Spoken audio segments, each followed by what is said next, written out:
President Tinubu plays host to foreign investors and envoys, restates commitment to strengthen diplomatic relations. Troops of Nigerian army rescue more victims in fight against insurgency. These and more on Panorama today, reaching live from Abuja. I am Elizabeth Omori. We'll be right back.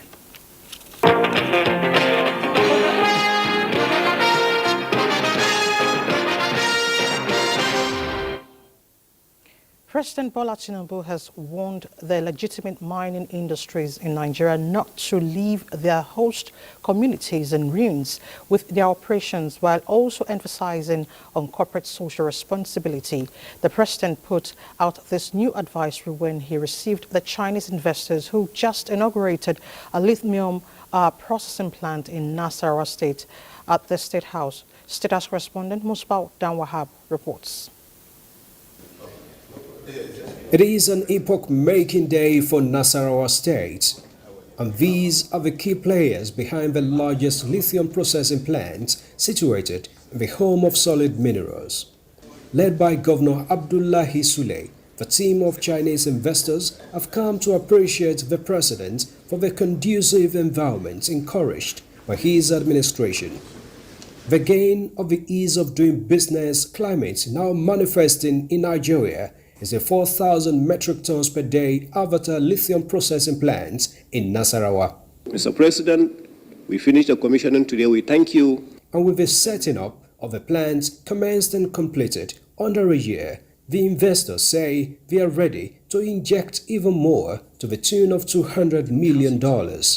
After finishing the initial phase, we will steadily dedication to invest the second phase to achieve 300,000 lithium tons concentrate in next few years. President Tinubu is equally pleased that this group of investors are taking advantage of the opportunity in the country, including the return on investments derivable from the huge markets. We have only tried you for these battery lithium aspects of processing.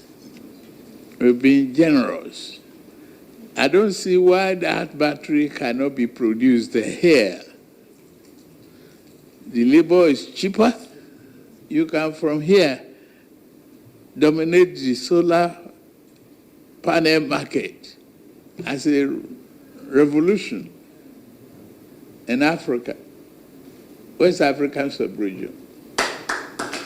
But then, the president was categorical that Nigeria would not compromise standard in the sector, with emphasis on value addition and care for the environment and the communities. The concern is the environment, the value addition, the community, the corporate responsibility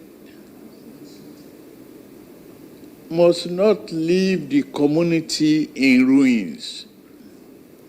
To stem that and to desist and ensure that companies operating in the sector no longer abandon the mines after they must have finished, it is part of our requirements now for licensing fresh applicants.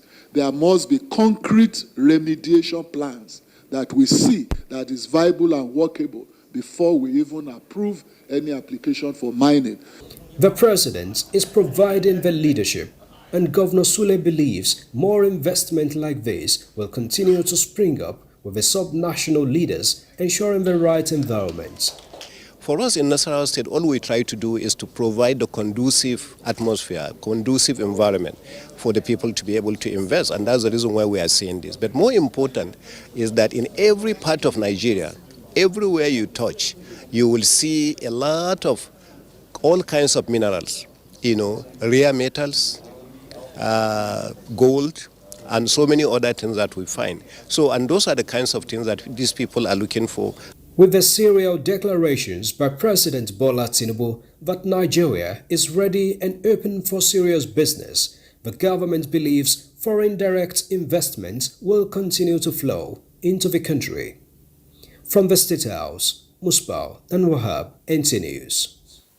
More on bilateral relations, President Bola Tinubu has reaffirmed Nigeria's strategic position in Africa as a bastion of peace, saying the nation will continue to play its role as a stabilizer on the continent.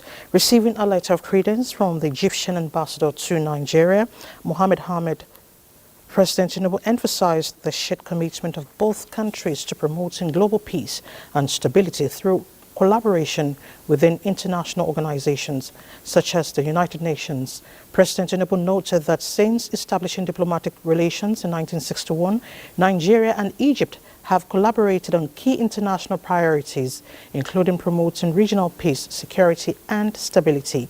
Acknowledging Egypt's role towards a truce in the crisis in Gaza, President Tinubu said the international community needs to do more to ensure stability in the region. Ambassador Hamid conveyed President Abdel Fattah el-Sisi's willingness to bolster economic partnership with Nigeria, emphasizing Egypt's interest in increasing trade and investments between the two countries. The president also received the new High Commissioner of Pakistan to Nigeria. President Tinubu described the ambassador's military background as invaluable for exchanging ideas to expand security and defense cooperation. He underscored the need for global cooperation in combating terrorism and violent extremism. The High Commissioner of Pakistan noted the demographic similarities between the two countries and expressed a desire to take the relationship to new heights. In separate meeting with Ambassador Anthousis Kotsionis of Greece, President Tinubu reiterated his administration's commitment to an open-door policy that encourages collaboration and progress for the benefit of all.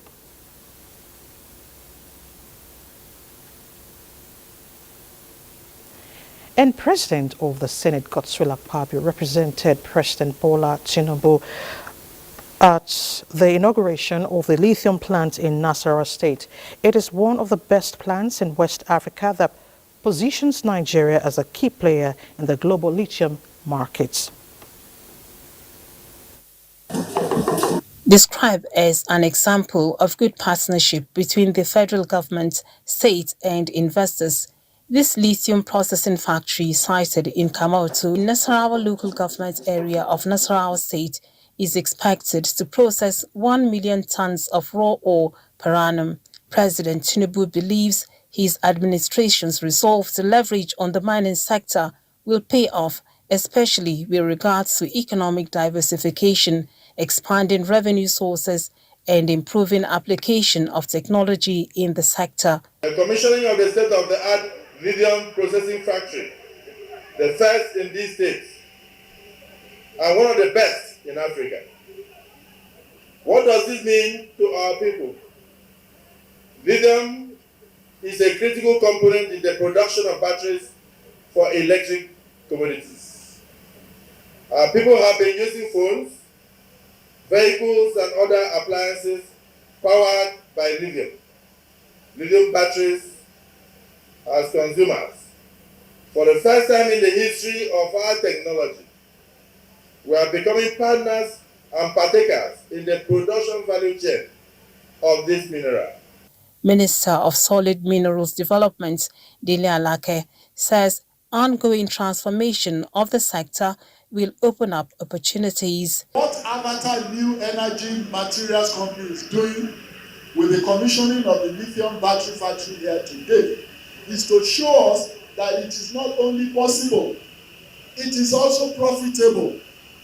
The feedback from our investment promotions and the increasing number of companies seeking to set up some similar lithium battery factories like this in our country are already multiplying, and this is encouraging us to make a case for strong protection of these lithium battery companies from foreign competition. After this company started this factory at Endo Village, another discovery was made that the company believed that there is more there, that they can build another factory that is actually 6 times the size of this particular factory.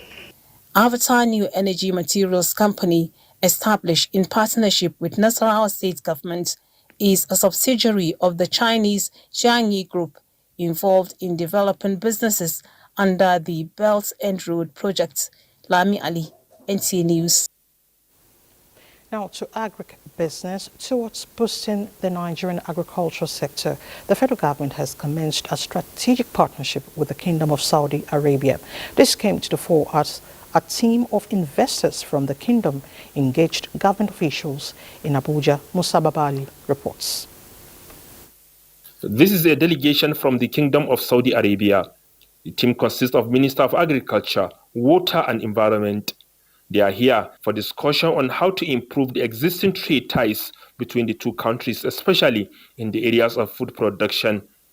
Minister of Agriculture and Food Security, Abubakar Kyari, said going by the ongoing reform in the livestock subsector, there is huge potential for investment in ranching, animal breeding, feed and pasture development.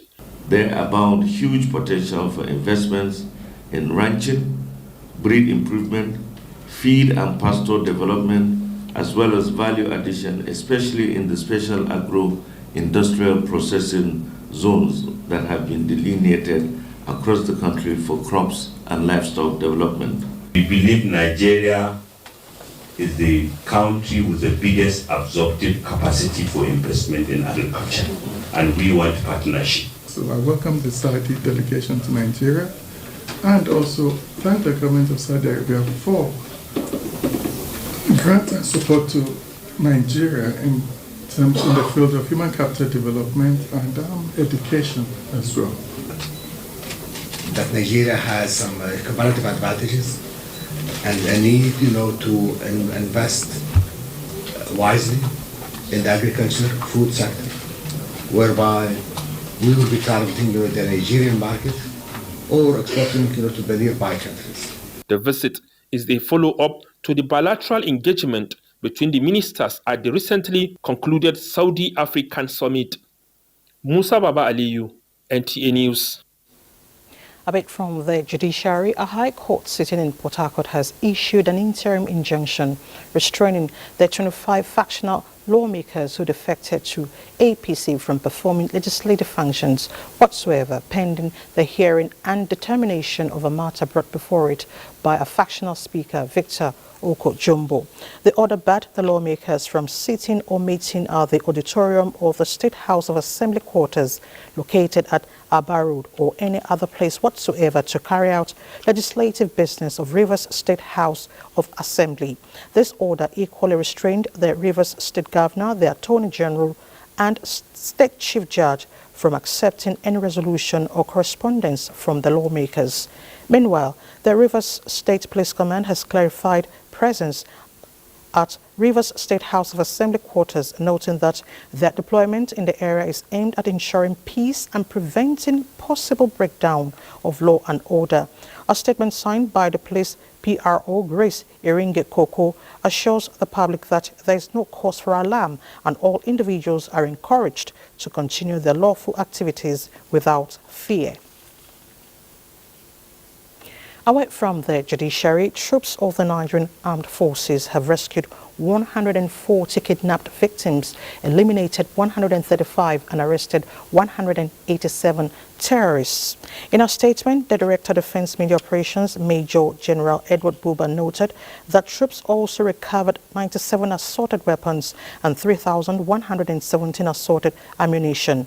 Similarly, in the Niger Delta, troops recovered and destroyed 11 dugout pits, 29 boats, 7 reservoirs, 41 storage tanks, 115 cooking ovens, 2 generators, 13 vehicles, 3 pumping machines, and 40 illegal refining sites. Troops also recovered 588,400 liters of stolen crude oil and 238,686 liters of illegally refined petrol. You're watching Panorama, reaching you from Abuja. Let's take a breather. The news continues shortly.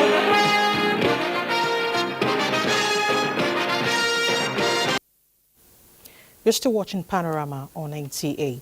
The Senate has resolved to lend its support in identifying and revoking thousands of licenses of mining companies who failed to comply with the provisions of the Mining Act 2007. This resolution was reached as the Senate Committee on Solid Minerals Development rounds off a 3-day investigative hearing encompassing a comprehensive review of the Nigerian mining industry. National Assembly correspondent Joshua Ogunjide reports. Since its amendment, the 2007 Mining Act has been a regulatory compass for stakeholders in the industry. The investigative hearing provided insight on the social inclusion, community development, as well as promotion of sustainable mining practices and environmental protection of mining communities. A lot of bills are lying in the Senate for the amendment of the Mining Act. By the time we get to it, we will still invite stakeholders to be part of the public hearing on the amendment of the 2007 Mining Act. Mining companies present presented their scorecards, highlighting bottlenecks as well as recommendations. We've successfully helped in the banning of gypsum importation into Nigeria, the banning of limestone import, because we saw that we've met the national demand.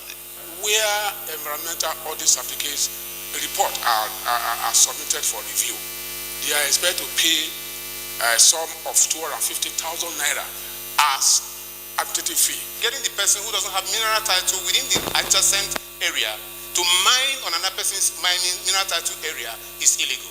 So if we write to you that we are coming to your sites, we need to assist us to see your sites, to go around, see what you are doing, show us around as it were. And at the end of the day, we are going to make our recommendations. We have to strongly criminalize illegal mining so that all the illegal miners will go to jail.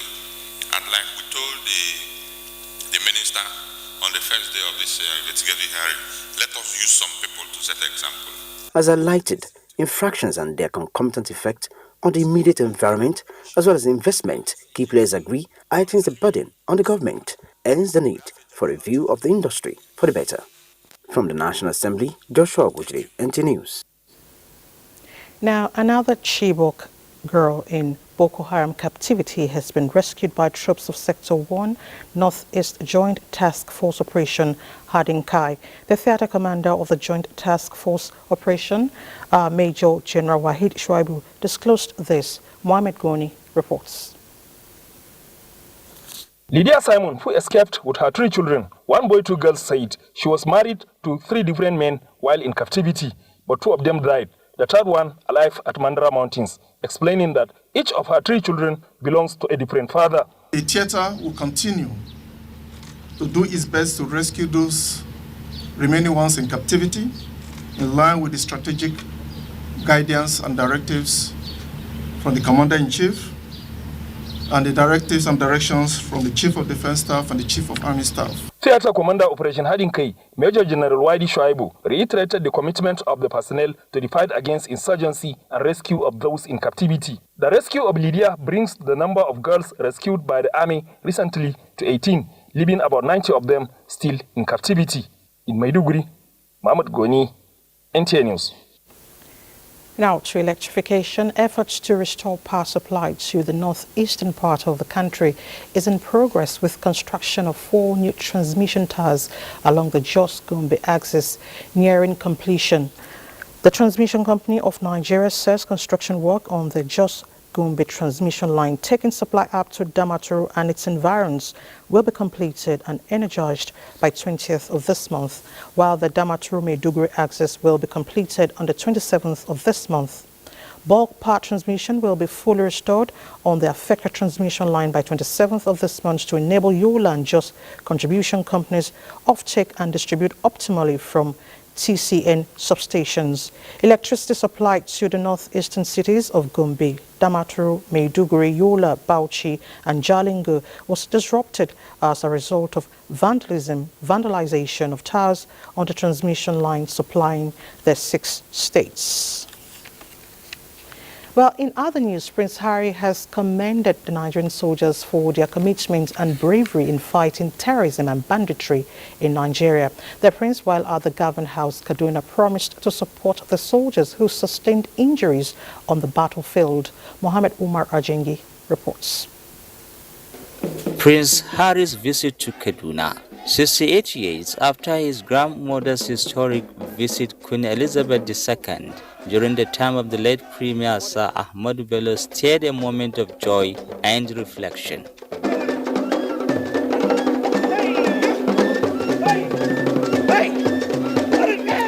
As a former soldier himself, the Prince promised to support the wounded soldiers, appreciating their sacrifices. The focus of this trip up here is obviously the wounded, injured and sick men and women who serve the Nigerian forces to keep people safe. And we will build on that morale and show that anyone that is caught in the line of fire, that their life, despite injury, is not over. In sport, you founded the Investors Game, an international sporting competition for injured and sick veterans and service people, which today I'm happy you are also here in Nigeria to continue this very important support. His commitment offers a sense of hope and assurance to the wounded soldiers who had bravely served their country. As the Prince proceeds to 44 Army Reference Hospital to interact with them. Well, it is a moral support for now. We say it's a moral support for somebody coming all the way from United Kingdom, a prince of the British Empire, for him to come here and commiserate with the people, identify with them. I think it's something big. In Kaduna, I am Muhammad Marajingi, NTA News. Let's now join Peter Obio for the latest in the world, Oibo for the updates. The death has occurred of the Emir of Tikau in Nigerian local government area of Yobe State. Muhammad Ibn Abubakar Rema died at the Yobe State Specialist Hospital in Damaturu after a brief illness. A statement from the information officer of Nigerian local government, Muhammad Lawan Tikau, indicates that funeral prayer is scheduled to take place at 4 p.m. today, Saturday 11th of May 2024 at Tikau Emir's Palace, Sabon Garin, Nangere. Governor Mimala Buni is expected to attend the funeral prayer of the first-class Emir. And that's Panorama this afternoon. Thank you so much for your time. I'm Elizabeth Omori.